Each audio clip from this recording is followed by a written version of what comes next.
Good morning. If you're here to learn about how to grow watermelons and cantaloupe, you're in the right place. We're about to start here. Tammy's going to be leading you this morning. We're also going to talk a little bit more about squashes and cucumbers and update you on the latest developments in our demonstration garden. Okay, we're going to get seasick for a minute because we're going to look at everything going on in our garden. First off, we want to look at what I was calling our Chinese cabbage. Lo and behold, it is not. It is a Brussels sprout. It's a purple Brussels sprout. We were kind of wondering why the leaves were so tough and that they weren't really good raw. And it's because we really needed to be cooking them. But even the leaves are edible on your Brussels sprouts. And from some of the recipes that we found online, it talks about sauteing them or doing them like collard greens. So we're going to try some of that and see how well it turns out. Brussels sprouts take a long period of time to grow. And they say that they're best to harvest after a frost. So I think I got my timing off on them because I just put them in and it froze. And we thought it was cabbage, yeah. And now, you know, we're getting up to it being in the ground for 3 months. It's just now starting to develop its little Brussels on it. And it takes about 6 months to grow a Brussels sprout. So we're going to keep playing with it. We'll harvest some of the bottom leaves. We'll show you the development of the little Brussels on there and see how well we can grow this thing. And yes, the next time we'll plant it in the fall and see if we do any better. And I think we'll plant a green one instead of a purple one. I just like purple. As you can see, our dill has gotten huge. It is actually keeping some of my onions from getting sun. Therefore, they're not growing as quickly. I'm considering taking it up and transplanting it into its own pot. It'll still sit out here, but it will be out of the raised bed and in its own pot. Our tomatoes, 2 of them has taken off and are growing by the day. The basil is looking a little strange, but I think it was because of this last really cold snap that we got. And though I turned pots over the top to keep frost off, I think it still got a little bit too cold. That tomato, which is my Sweet 100, has gone crazy too. Now, all of this stuff has been fertilized just with fish and seaweed. I have decided that I'm going to fertilize with the tomato tone and see how well that does. My peas are not doing well at all. I don't know if it was from the wind breaking all of the stems, because you can see there's breaks in these stems and causing the death, or if I have an insect that I don't know about, but I'm not seeing any insect damage. I'm not seeing any insects on it.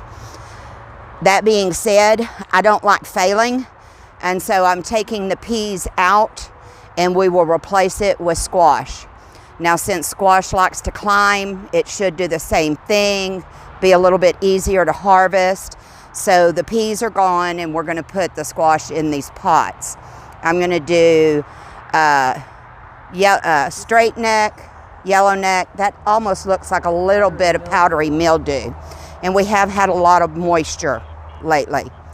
So this whole plant looks like it has powdery mildew on it. I know that my beans are looking a little peaked. They're growing real well. The reason that I was going to start with a granular fertilizer is to see if it doesn't green up a little bit better. they're starting to bloom really, really well. That's the purple green bean. And I think the cold might have done a little bit of damage because I did not protect them at all. There was nothing on them. I just let them go to Mother Nature.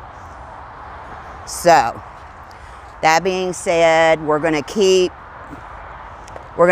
babying the purple beans, and we're gonna change out the sweet peas. The carrots are actually starting to come up and starting to develop some. I really did not realize that carrots were such a long harvest date. I thought they were quicker like radish. My radishes all became mature and I harvested them. I love them. But even our lettuces are starting to actually perform now. This looks like a dandelion. That's arugula. How did that get in there? Dandelions taste good too. Well, I think the mix might have had arugula in it. But I like arugula, so. All right, that's a tour of our little demo garden and how it's going and what we're doing. Now we're gonna talk about our squash and cucumbers again, just because we did not have them in the last time we discussed them. We do have them in now. So cucumbers, I have a burpless and I have a straight 8. Straight 8 is usually what you get in the grocery store. I like them. It's a really good one to slice and, you know, do salads with, that kind of thing. Burpless, I don't think that I've ever tried to grow a burpless, so that's why we're doing this. It should be, you know, the same instructions on growing and everything else. It's just they're going to have a lot less seeds in them and be a little bit less acidic. It's the acidity in there is what makes you burp. So we're going to do these guys. Both of them will vine. So I'm going to have to get them something to grow up on. With all of my vining stuff, whether it's my cucumbers, watermelon, cantaloupe, squash, I want to try as much as possible to vertically grow them instead of letting them travel. They travel really, really well. So hopefully we can get them up and take up less space. I know for sure that I'm going to do my watermelon and my cantaloupe in pots and try to train them up the fence to see how well they do this year. And then, as I said, we're going to do the squash and the cucumbers in my buckets and the TP. So that'll be good. Oh, we didn't look at my potatoes. Yeah. My potatoes are doing awesome. I just added more soil to the red potatoes, only because one of my little potatoes had its little head above the soil. Prettiest thing you ever seen. Bright red, pink. It was really pretty, but I apologized to it and put more soil on it. And so we don't really need to put soil on this week. Maybe when we talk about okra, I'll soil it for the last time, and then we'll just let it go. But I do know that they're producing potatoes down in there, and it's kind of cool. I'm not real pleased with the garlic either. It looks kind of yellow. I think maybe garlic needs to be started in the fall also, that I waited just a little bit too long. But we'll see how well it does. It's a demonstration. Yes, ma'am. The type of onions that we planted 1015s here, and we planted red candy red on the opposite side. And they're already, if you look at them, they're pretty nice sized, and they're showing no signs of getting ready to quit yet. So we're going to have some pretty big, awesome onions. They have gotten big enough now that I would say, no, we're not going to be able to eat them as a green onion anymore. We need to go ahead and let them develop all of their sugars and all that kind of stuff, and harvest them when they're ready. And when they get ready to be harvested, you'll see that all of your leaves will start turning yellow. They'll start laying down. At that point is when you need to harvest them, let them lay in a shaded area to dry, and then you can store them. When they start putting up the seed head, can you just pinch that off? Will they continue to grow, or are they done? They should continue to grow. But when they start putting up their seed head, usually that means that their leaves are going to start failing. And They aren't very big, but they're putting up seed heads already? they're only that big around. They've got some seed heads. I'd pinch them off. Okay. Yeah, because anytime that they go to seed, they're going to quit. All of your plants are like that. If you let them put up their seed heads, they're going to quit being productive. They're going to think they've done their job and they don't have to do it anymore. So you don't want to let them do that. And I don't know how they know that I pinch their seeds off, but they do. And so they try to put on more. So yeah, definitely do that. Squash vine borers will not or do not usually start attacking until your plants start blooming. They're attracted to that yellow in the blooms, and that's when they start attacking the plant. So you can still plant right now and be relatively safe. It's after they start blooming that you'll start having some problems, and that's when you need your traps out. And the traps really do work. It has a pheromone, is that it? A pheromone in there that will attract the guys in there instead of to the plant. It attracts the male. The male. And the male is what does all the damage? Well, no, it attracts the male so that they can't mate. Oh, very good. If you don't have a male, you can't mate, and then you won't be laying eggs. Let's see, cantaloupe. All of our cantaloupes that we get in here are for this area. I've tried to keep our vegetables coming in from local growers, and so I don't have as many, but I am getting the stuff in. I don't like going outside of Texas because then you have to figure out how to acclimate them to our area, because even bringing stuff in from California, and California is sunny and California is warm, California gets cool nights, and when it gets really hot, we do not. We sometimes can roast at night just like we roast during the day. So it makes a big difference on plants, on how they're going to grow and how they can recover. Everything needs a recovery period.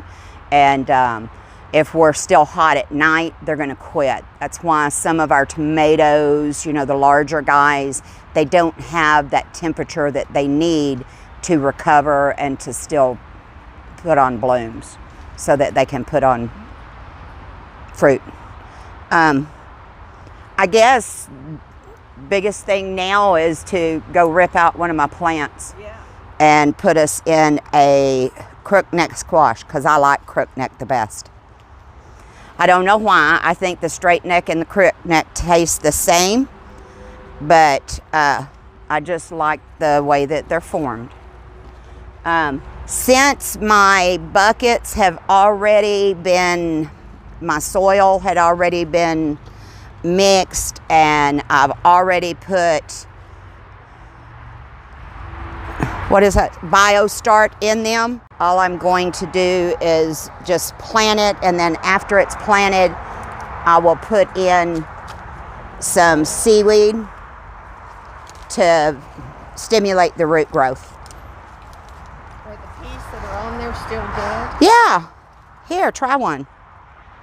Oh, that one looks... Too late to plant them. Yeah. I mean, peas are a cooler season, Guy. So I would wait till fall and do you some snap peas in the fall. It had actually really got grown up into this stuff kind of nice. if it would have been, if it hadn't done this down at the bottom. I do want to see what my root structure looks like. Oh, look, a ladybug. So good. I got a ladybug. Yeah, it's a very nice little taste. Not much root to that. Well, that's what I was looking at. And my roots are, Still attached, basically. well, they're kind of dark. I think maybe I got root rot. Yep. See the way that the sheeting just slid off? If you grab a hold of the root itself, when you can get a bigger one and pull, that shouldn't come off. Yeah. This guy had root rot. That makes me kind of leery. I must not have got as much command compost in as I thought I did. The command really aerates a lot, so I'm going to add some more in. Because I'm still not, playing with it like that. I'm still not seeing any kind of insect on it. Oh yeah, these are real wet. I know it just rained, but with the roots staying really dark like that, or becoming dark like that, I think maybe I just didn't have enough. Oh, look at it down there.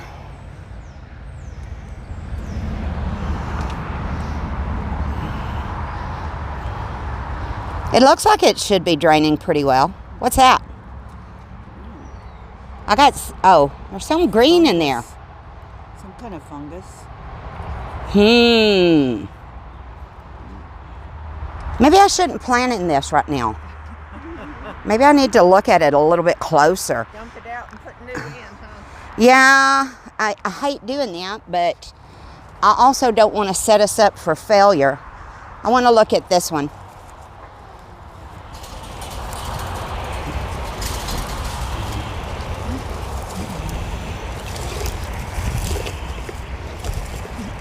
Because this one was still blooming. Now see, this one was a little. That one's got good roots. See, this one's still got good roots. But it looks like some of them are dying. Here. Maybe just all of this rain had just really. Yeah. I mean. Enough holes in the pot, maybe. Yeah, I might have to put a few more. Yeah. I might have to put a few more holes. Because these, as you can see, this really light colored, this is a healthy root. Mm-hmm. And then if you look over here, you have these, how it's dark. Mm-hmm. That's not a healthy root. Okay. So I'm going to have to do some adjusting. That might be why this guy's turning yellow too, is that I'm holding too much water. So I'm going to get my drill out. I'm going to drill more holes up and down through the buckets. Add a little bit more of the raised bed or the command compost. I don't know which one I'm going to use yet. And try to get this stuff moving a little bit better. Since that one had fungus in it, I know I don't want to do anything in it. And this one does too. You want to look at it? Those little white things are the fungus? The little yellow. Yeah, they're Yeah. sort of yellowish green. Here's a bunch more of it. I got another chunk of it out. So, Is there a way to treat it, or do you just dump it? yes, no, there's a way of treating it, and I'll put, I can use cornmeal with garlic. It works on fungus, which, that's probably what I'll do. The other thing I could do is I could treat it with the Be Safe. Here, we can go over there. I've got one called Be Safe that is safe for all of our bees, and it will take care of, it's a fungicide, miticide, and insecticide. So it does all three, and it's safe for our bees. So there's not a whole lot even organic that is safe for our bees. If you get an organic insecticide on a flower and then the bee eats out of it, it can cause problems. So the Bee Safe is a really good product. I like it. If I'm going to have to use a insecticide, I will use it instead of some of this other stuff. You can use the neem oil. It also works as a fungicide. I would probably use the 100% neem to treat these guys because I want to do a drench. And so if you use the 100% neem, make you a drench the pots in it, and then it should take care of it. Do you like the Bee Safe versus the neem oil if you're going to use something? I like the Bee Safe, yeah. Neem oil is a really good treatment. You got to be careful at the time that you spray because it is an oil. And if you're spraying the leaves and that, and the sun comes out and it's still wet on the leaves, it can burn the leaves. So I would worry about that. It will also kill your caterpillars. And I kind of like them even when they're ugly, like the hornworm. I like the hornworm because he is the most beautiful little moth, not little, big moth and I like most of our moths. Yeah, they eat a lot. Usually I just say, okay, you can have that one, but you can't have any more. Or somebody else goes out and takes care of it. I just can't bring myself to. Now, some of the other things like asp, yeah, I'll get rid of an asp in a heartbeat. And I think they have pretty little caterpillars too, or pretty little moths too. It's just they hurt. So I don't do them. We can talk about fertilization. You can use the tomato tone, and you can use the tomato tone pretty much on everything that you grow in the garden. Or you can use garden tone, and you can use it on your herbs, vegetables, and your tomatoes. There is a little bit of difference. This one's a 344, where this one's a 346. So you're getting a little bit more for the root structure on this one. Can you talk about the Fox Farm?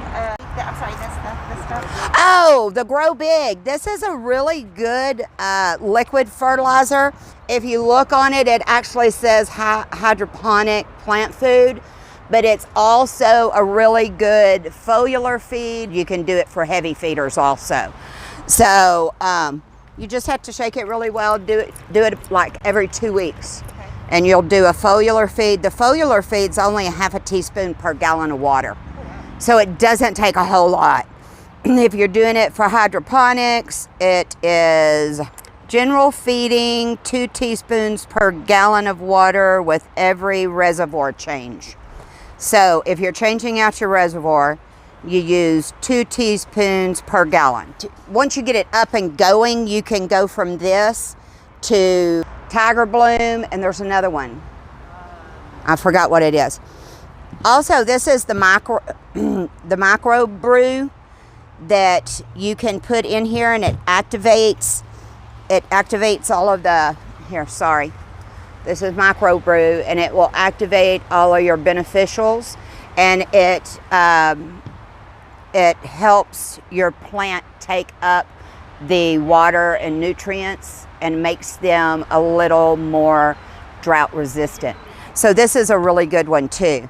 I like Fox Farm. Is that more of a drench or foliar? This is more of a drench. And it says, in-ground gardens and containers. You want to mix 2 teaspoons per gallon of fresh water. Drench soil, thoroughly apply every other week throughout the vegetative and blooming cycles until harvest. One of the things that I found out over doing some research is that, like with a tomato, when you bury it deeper, it will grow roots on the stem. With your squash, it does not do that. It will get a little harder, but it's not going to grow roots. And they're very, very susceptible to, what did they call that? If they stay too wet, they're going to get damp. Powdery mildew and something else. Damping off? Oh, they said blossom end rot. I didn't believe that. Never mind. I don't want you to tell you that. But it will set up for failure if you've got it. So if you do a mulch across your vegetable bed or anything like that, make sure that you're staying about 6 inches off the stems, because you don't want to hold too much water. They do need a constant source of water. So don't let them, if they're in pots, don't let it dry out until the pot, the soil shrinks away from the pot. But don't keep it so wet that it's muddy. Like, you don't want to come out like this. That's probably too wet. More like that. Our cantaloupes and watermelon, it's very important that you have a constant water source, or they're not going to develop their fruit well. Having enough moisture helps them become sweeter. If they don't have enough moisture, they're going to be mealy. And if you've ever ate a mealy watermelon, it's just not good. And that has to do with water source and making sure that we're keeping it about the same all the time. Might be good to invest in one of the moisture meters, especially if you're doing it in raised beds or in pots, to make sure that you're keeping it, say, at a 4 at all times. It'll help you out a lot. Heat will be an issue for these guys just because they like to grow in the heat. But, a couple of days in a row of over 100 degrees and them not getting the moisture they need, it'll kill them.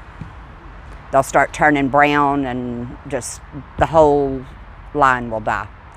Yes. One of the things I learned about watermelons is that you can inject them with boric acid, and it will actually make them sweeter.